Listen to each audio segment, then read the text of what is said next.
आज हम लोग टॉपिक पढ़ने जा रहे हैं प्रत्यास्थता। आपका ये चैप्टर है प्रत्यास्थता, इलास्टिसिटी। तो इलास्टिसिटी क्या है? इलास्टिसिटी प्रत्यास्था क्या है? प्रत्यास्था किसी वस्तु का एक गुण है जिस गुण के कारण अगर उसको खींचेंगे, जैसे रबड़ या स्प्रिंग में आप देख सकते हैं कि अगर खींचेंगे तो खींचा जाएगा, लेकिन छोड़ देंगे तो क्या होगा, फिर से वो अपना स्थिति में वापस लौट जाता है। इसी गुण को हम लोग कहते हैं प्रत्यास्थता, है ना।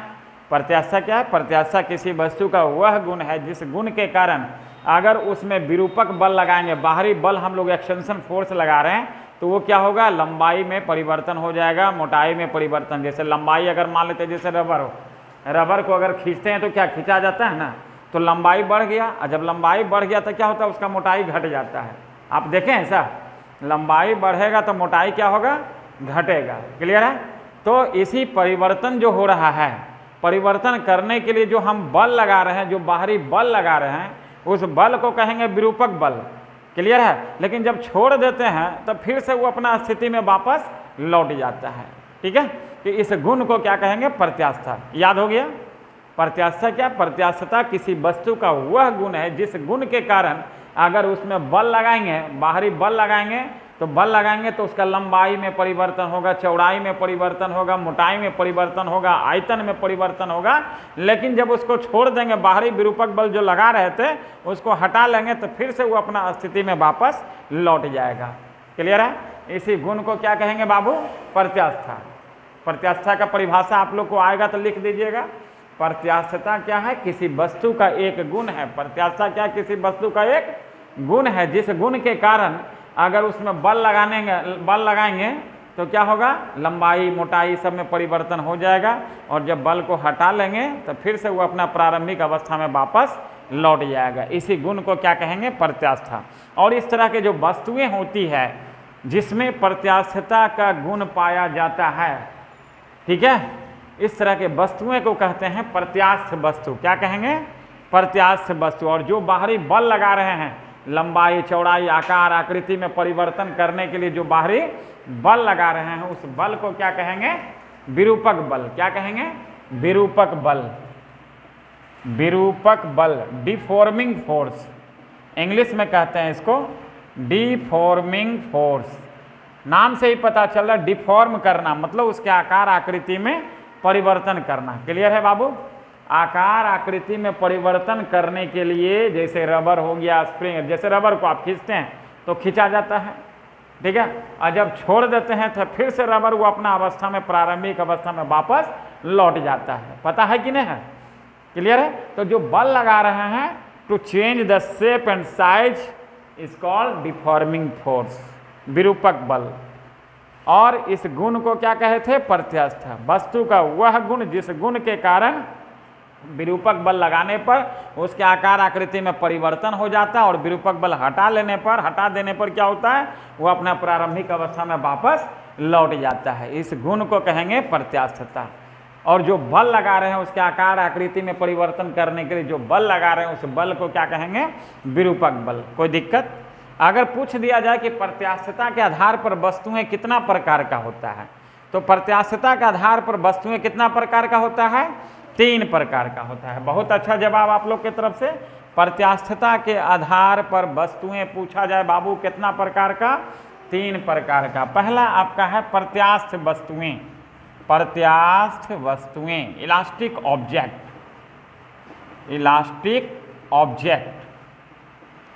प्रत्यास्थ वस्तुएं क्या है? कि वैसी वस्तुएं जिसमें बाहरी विरूपक बल लगाने पर उसके आकार आकृति में परिवर्तन हो जाता है, और विरूपक बल हटा देने पर वह अपने प्रारंभिक अवस्था में वापस लौट जाता है। जैसे रबर हो गया, विरूपक बल लगाएं, बाहरी जो बल लगाएं उसके कारण लंबाई में परिवर्तन हो जाता है, लंबाई बढ़ जाता है, और जब विरूपक बल हटा देते हैं तो फिर से रबर अपना प्रारंभिक अवस्था में वापस लौट जाता है। आप स्प्रिंग में भी देख सकते हैं, स्प्रिंग को भी जब आप खींचते हैं तो खींचा जाता है, और जब छोड़ देते हैं तो फिर से क्या होता है, स्प्रिंग अपना अवस्था में वापस लौट जाता है, अपना औकात में वापस आ जाता है। नहीं, तो इस तरह के वस्तुओं को क्या कहेंगे? प्रत्यास्थ वस्तुएं। कोई दिक्कत?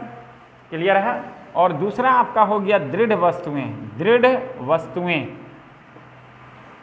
Rigid object. दूसरा है आपका रिजिड ऑब्जेक्ट, दृढ़ वस्तु। दूसरा हम लोग पढ़ रहे हैं दृढ़ वस्तुएं, ठीक है। दृढ़ वस्तुएं क्या है कि वैसा वस्तुएं जिसको कितनों विरूपक बल आप लगाइएगा, आप उसमें बाहरी बल लगा रहे हैं लेकिन वो लंबाई में उसका परिवर्तन नहीं होगा, आकार आकृति में कोई परिवर्तन नहीं होगा। तो इस तरह के वस्तुओं को क्या कहेंगे हम लोग? दृढ़ वस्तुएं। क्लियर है? दृढ़ वस्तुएं क्या है कि वैसी वस्तुएं जिसमें बाहरी विरूपक बल लगाने पर भी उसमें आकार आकृति में कोई परिवर्तन नहीं होगा, उस तरह के वस्तुओं को क्या कहेंगे हम लोग?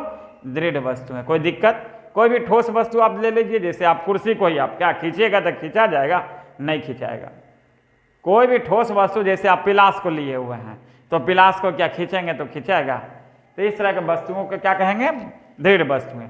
पहला था आपका प्रत्यास्थ वस्तुएं कि खींचते तो खींचा जाता था, बाहरी विरूपक बल लगाते थे तो वो लंबाई में परिवर्तन हो गया था, लंबाई तलड़ गया था, मोटाई घट गया था, लेकिन छोड़ दिए थे तो वो अपना अवस्था में वापस लौट गया था। इसलिए उस वस्तुओं को क्या कहते? प्रत्यास्थ वस्तुएं। लेकिन रिजिड ऑब्जेक्ट में क्या होगा कि बाहरी विरूपक बल लगाएंगे, कितनों विरूपक बल लगाएंगे, कोई परिवर्तन नहीं होगा, लंबाई में कोई परिवर्तन नहीं होगा। और तीसरा आपका ले लीजिएगा प्लास्टिक वस्तुएं। तीसरा क्या है? प्लास्टिक वस्तुएं।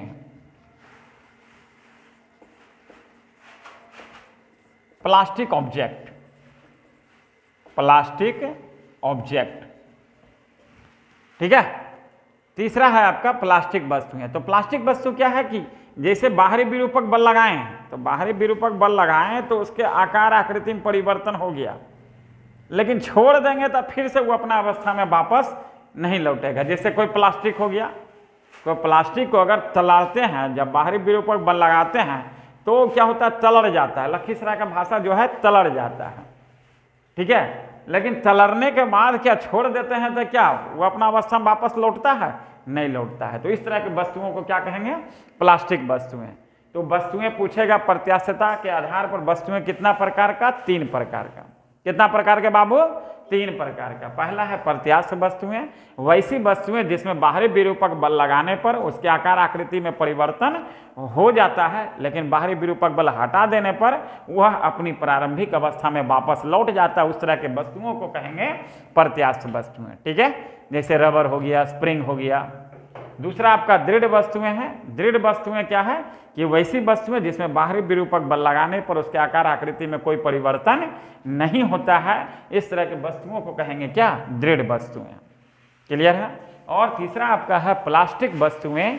प्लास्टिक वस्तुएं उस वस्तुओं को कहते हैं जिसमें बाहरी विरूपक बल लगाने पर उसके आकार आकृति में तो परिवर्तन हो जाता है, लेकिन बल को हटा देने पर वो अपने प्रारंभिक अवस्था में वापस नहीं लौटता है। इस तरह के वस्तुओं को कहेंगे क्या? प्लास्टिक वस्तुएं। कोई दिक्कत?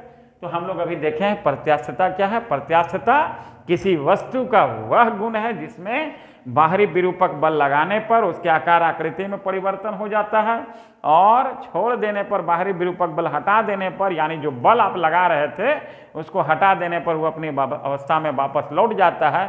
तो वस्तुओं के इस गुण को कहेंगे क्या? प्रत्यास्थता। क्लियर है? उसके बाद का टॉपिक देखे थे विरूपक बल। विरूपक बल क्या था कि वैसा बल जो उसके आकार आकृति में परिवर्तन कर दे। वस्तु को आकार आकृति में परिवर्तन करने के लिए जो हम बल लगा रहे हैं उस तरह के बल को क्या कहेंगे? विरूपक बल। क्लियर है? उसके बाद देखे थे वस्तुएं कितना प्रकार का होता है।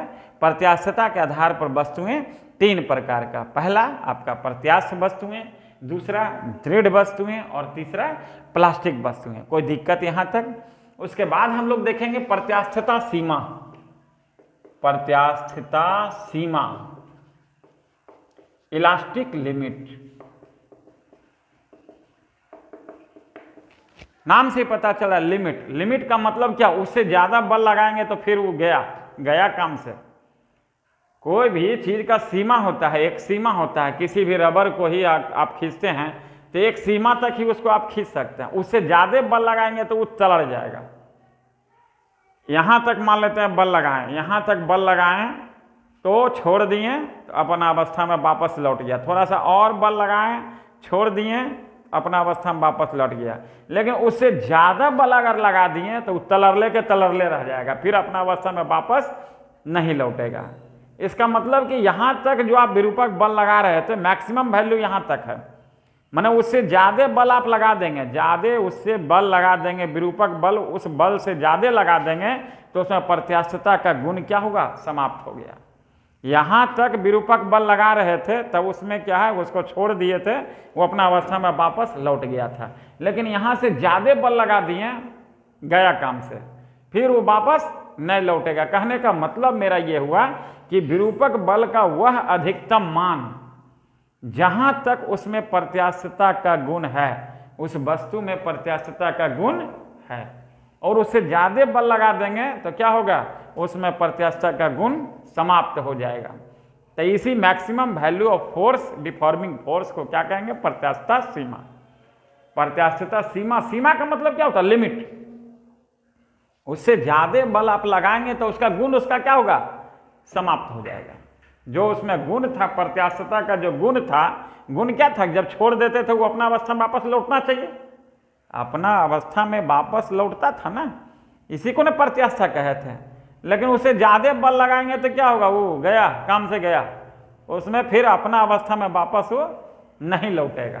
क्लियर है, अपना अवस्था में वापस नहीं लौटेगा, उससे ज़्यादा बल लगाएंगे तो यही मैक्सिमम जो फोर्स लगा रहे थे, जहाँ तक उसमें प्रत्यास्थता का गुण था, उसी मैक्सिमम वैल्यू को हम लोग क्या कहेंगे, प्रत्यास्थता सीमा। कहीं कोई दिक्कत, क्लियर है, प्रत्यास्थता सीमा याद हो गया। अगला टॉपिक आपका है प्रत्यास्थ श्रांति, इलास्टिक फैटिग। इलास्टिक फैटिग, श्रांति का मतलब होता है, फैटिगनेस का मतलब ही होता है थकावट। थकावट, फैटिगनेस का मतलब क्या होता है, थकावट, है ना। थकावट कहने का मतलब क्या कि जैसे बच्चा में हम लोग के पापा जो है वो टिप टॉप वाला कलम ला के दिए थे, तो बहुत मन लगता था टिप टॉप करने में। इसको टिप करते थे तो टॉप हो जाता था, tip top tip top tip top. लेकिन 2-4-10 दिन तक टिप किए टॉप हुआ, 11वां दिन क्या हुआ ना कि टिप किए तो अपने से टॉप नहीं हुआ। कहने का मतलब क्या है कि कुछ दिन तक उसमें प्रत्यास्थता का गुण था, लेकिन बार बार विरूपक बल लगा रहे थे 10 दिन तक लगातार, बच्चा थे मन लगता था, बार बार जो विरूपक बल लगा रहे थे तो धीरे धीरे उसमें प्रत्यास्थता का गुण जो है धीरे धीरे कम हो गया था। जब तक उसमें प्रत्यास्थता का गुण मौजूद था तब तक उसको टिप करते थे, टॉप हो जाता था। लेकिन अबरी क्या किए, 11वां दिन टिप किए, टॉप होवे नहीं किया। थोड़ा दिन के बाद तो क्या हुआ, टिप किए, थोड़ा देर के बाद टॉप हुआ, और उसके बाद टॉप होवे नहीं करता था। इसका मतलब उसमें प्रत्यास्थता का गुण जो है क्या होगा, कम हो गया। किसी भी प्रत्यास्थ वस्तु पर बार बार विरूपक बल लगाइएगा तो विरूपक बल लगाने से क्या होता है, धीरे धीरे उसमें प्रत्यास्थता का गुण कम हो जाता है। क्लियर है, इसी को क्या कहते हैं, प्रत्यास्थ श्रांति। क्या कहेंगे, प्रत्यास्थ श्रांति। कोई दिक्कत, आप लोग इसको उतार लीजिएगा, उतार लीजिएगा ना, अपने से उतार सकते हैं। परिभाषा भी बता दें लिखने के लिए, प्रत्यास्थता क्या है, परिभाषा सबका बता देते हैं, अपने से लिख लीजिएगा। प्रत्यास्थता क्या है, प्रत्यास्थता किसी वस्तु का वह गुण है जिस गुण के कारण उसमें बाह्य विरूपक बल लगाने पर उसके आकार आकृति में परिवर्तन हो जाता है, और विरूपक बल हटा देने पर वह अपने प्रारंभिक अवस्था में वापस लौट जाता है। इस गुण को कहेंगे प्रत्यास्थता। क्लियर। उसके बाद देखिए विरूपक बल लिखाए थे, बताए थे। विरूपक बल क्या है, किसी भी प्रत्यास्थ वस्तु में आकार आकृति में परिवर्तन करने के लिए जो बाहरी बल लगाया जाता है उसी को कहते हैं हम लोग क्या, विरूपक बल। कोई दिक्कत। उसके बाद अगला टॉपिक देखे थे, प्रत्यास्थता के आधार पर वस्तुएं कितने प्रकार का होता है। तो प्रत्यास्थता के आधार पर वस्तुएं 3 प्रकार का होता है। पहला है आपका प्रत्यास्थ वस्तुएं। प्रत्यास्थ वस्तुएं उस वस्तुओं के कहते हैं जिसमें बाह्य विरूपक बल लगाने पर उसके आकार आकृति में परिवर्तन हो जाता है, और विरूपक बल को हटा देने पर वह अपनी प्रारंभिक अवस्था में वापस लौट जाता है। इस तरह के वस्तुओं को कहेंगे हम लोग प्रत्यास्थ वस्तुएं। दूसरा था आपका दृढ़ वस्तुएं। दृढ़ वस्तुएं वे वस्तुएं हैं जिसमें बाहरी विरूपक बल लगाने पर भी कोई उसके आकार आकृति में परिवर्तन नहीं होता है, उस तरह के वस्तुओं को कहेंगे दृढ़ वस्तुएं। तीसरा देखे थे प्रत्यास्थ प्लास्टिक वस्तुएं। प्रत्यास्थ प्लास्टिक वस्तुएं क्या है कि जिसमें वे वस्तुएं जिसमें बाहरी